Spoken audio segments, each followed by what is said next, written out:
Hello दोस्तों, अगर आप हरियाणा से हैं तो मेरी तरह आप भी पिछले कई महीनों से 36 बिरादरी भाईचारा जैसी बातें सुन रहे होंगे। तीसरे दिन कहीं ना कहीं कोई ना कोई रैली होती रहती है, बड़े बूढ़े बातें करते हैं 36 बिरादरी और भाईचारे के बारे में, और हमारी उम्र के लड़के हाँ में हाँ मिला के रखते हैं।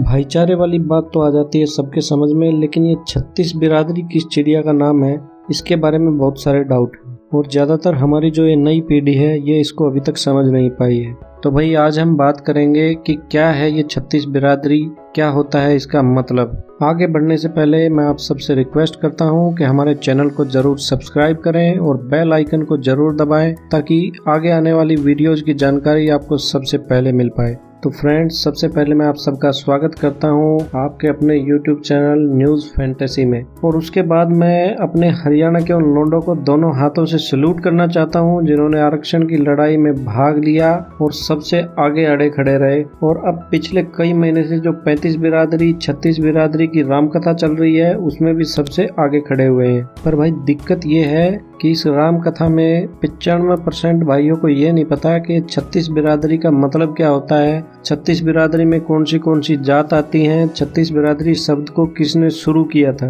लेकिन टेंशन लेने की कोई जरूरत नहीं है भाई, हम कब काम आएंगे। चलिए अब ज्यादा टाइम वेस्ट किए बिना हम सीधा मुद्दे पे आते हैं और बात करते हैं 36 बिरादरी की। 36 बिरादरी का इतिहास काफी पुराना है। पुराने समय में इसका प्रयोग उत्तर भारत में रहने वाली मुख्य 36 जातियों के लिए किया जाता था और हर एक जाति एक कुल को दिखाती थी। यहाँ पे कुल का मतलब बिरादरी से है, तो इसमें सबसे ऊपर हुए 36 कुल या फिर आप कह लो बिरादरी, और उसके बाद आती हैं हर बिरादरी की अलग एक शाख। हर बिरादरी की अपनी अपनी एक अलग अलग शाख होती थी। अब बात आती है कि शाख क्यों बनाई गई, क्योंकि इंडिया बहुत बड़ा देश था और थोड़ी थोड़ी जगह पे रिवाजों में और वहाँ के कल्चर में काफी चेंज आ जाता था और ये शाख आगे चल के बढ़ जाती थी गोत्रों में। इन शाखों में ही होते थे अलग अलग गोत्र। अब आप समझ गए होंगे कि कैसे एक ही जाति में अलग अलग गोत्र होते हैं। जैसे जाटों में ही देख लो कितने सारे गोत्र हैं, मलिक, दहिया, दलाल, देशवाल, खत्री, राठी।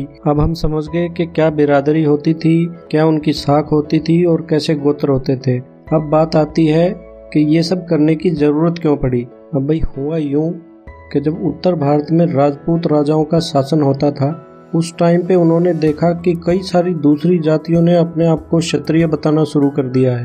उन सब ने भी अपने आप को राजपूत बताना शुरू कर दिया, और क्योंकि जो क्षत्रिय कुल होता है उसका जिक्र वेदों में भी किया गया है और एक क्षत्रिय होना अपने आप में गौरवशाली बात होती थी, इसलिए एक राजपूत राजा होते थे कुमारपाल। उन्होंने सबसे पहले इनकी गिनती करवाई और 36 बिरादरियों को अलग अलग करके लिखवाया। अगर आप जानना चाहते हैं कि इन 36 बिरादरियों में कौन सी जातियां हैं तो उन सब की लिस्ट का लिंक मैं आपको डिस्क्रिप्शन में दे रहा हूँ, आप वहाँ से देख सकते हैं। अब तक के इतिहास में 3 बार इस तरह की बिरादरियों की गिनतियां हो चुकी हैं। सबसे पहले गिनती मिली थी एक गुजरात के चालुक्य राजा होते थे कुमारपाल। उन्होंने एक किताब लिखवाई थी जय सिंह चरिता, जिसके अंदर 36 कुलों या 36 बिरादरियों के बारे में बताया गया था। दूसरी गिनती मिली थी एक राजपूत राजा ने लिखवाई थी एक किताब पृथ्वीराज रासो, जो कि लिखी थी चंद्रबरदाई ने। उसके अंदर भी इस टाइप की एक दूसरी लिस्ट मिली। तीसरी गिनती अंग्रेजों ने करवाई थी। ये गिनती अंग्रेजों के एक कोई स्कॉलर होते थे मिस्टर टोड, उनकी देखरेख में एक लिस्ट बनाई गई थी, जो कि पहले वाली 2 लिस्ट को देखते हुए काफ़ी गलत थी, बहुत सारी गलतियां उसके अंदर थी। तो भाई ये था इतिहास 36 बिरादरी का। अब आपको समझ में आ गया होगा कि 36 बिरादरियों का मतलब क्या होता है और इसमें कौन सी जातियां हैं। पिछले साल हरियाणा में हुए दंगों के बाद से इन बिरादरियों के अंदर काफ़ी मनमुटाव पैदा हो गया था। असल में हुआ कुछ नहीं था, कुछ एंटी सोशल आदमी थे जो सोशल मीडिया पे अपनी छवि बढ़ाने के लिए ही इन लोगों ने बिरादरी भाइयों के बीच में जहर घोल दिया था। लोगों को एक दूसरे के खिलाफ भड़काया जा रहा है वोट के लिए, और सही मायने में अगर बताया जाए तो हरियाणा की राजनीति का हाल भी आज के दिन यूपी बिहार की राजनीति जैसा हो गया है। तो दोस्तों, आज हरियाणा को ज़रूरत है उस युवा वर्ग की जो भाईचारे की भाषा को समझे और जो मनमुटाव में एक दूसरे के बीच जो गीलापन आ गया है उसके अंदर प्रेम के बीज बोए। तो इसी के साथ मैं लेता हूँ आप सबसे विदा, और अगली बार फिर से मिलते हैं एक नए टॉपिक के साथ।